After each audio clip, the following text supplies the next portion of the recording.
بیوی سے اگر کوئی غلطی ہو جائے نا تو اللہ کی بندی سمجھ کر اس کو معاف کرو۔ میرے بھائی، لوگ اس چیز کا نہیں سوچتے، لوگ یہ سوچتے ہیں میری بیوی ہے، میرا نوکر ہے، میرا غلام ہے۔ میرے بھائی، اگر تیری بیوی ہے تو کیا ہوا؟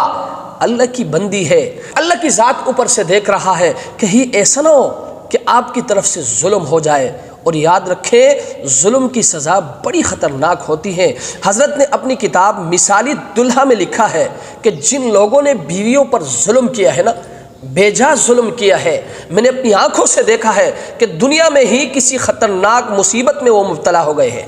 ہم نے دیکھا ہے ایسے لوگوں کو کہ جنہوں نے بیویوں پر ظلم کیا ہے، یا تو اللہ تبارک و تعالیٰ نے ان کو کسی بڑی بیماری میں مبتلا کیا ہے، پڑے پڑے وہ بستر میں پیشاب کر رہے ہوتے ہیں۔ میرے بھائی، ظلم کی سزا بڑی خطرناک ہوتی ہے، بڑی سخت ہوتی ہے، اس لیے بیویوں پر ظلم نہ کرے، انہیں اللہ کی بندی سمجھ کر ان کو معاف کرے، ان کو معاف کرے۔ آپ نے سنا ہوگا ایک شخص کی بیوی نے سالن پکایا، اس میں نمک تیز ہوا، شوہر کو بڑا غصہ آیا، لیکن ایک دم ان کو یاد آیا کہ یہ اللہ کی بندی ہے، اللہ کی بندی سمجھ کر اس کو معاف کر دیا۔ جب ان کا انتقال ہوا، کسی نے خواب میں ان کو دیکھا اور ان سے پوچھا کہ اللہ تبارک و تعالیٰ نے آپ کے ساتھ کیا معاملہ فرمایا؟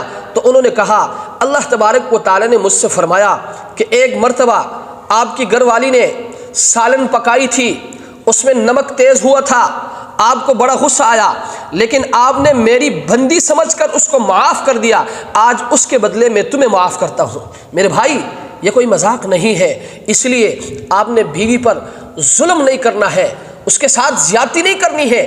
اللہ کی بندی سمجھ کر، تیری بیوی تو ہے لیکن اللہ کی بندی بھی تو ہے، اللہ کی ذات بھی تو اوپر سے دیکھ رہا ہے، آپ نے اللہ کی بندی سمجھ کر آپ نے ان کو معاف کرنا ہے۔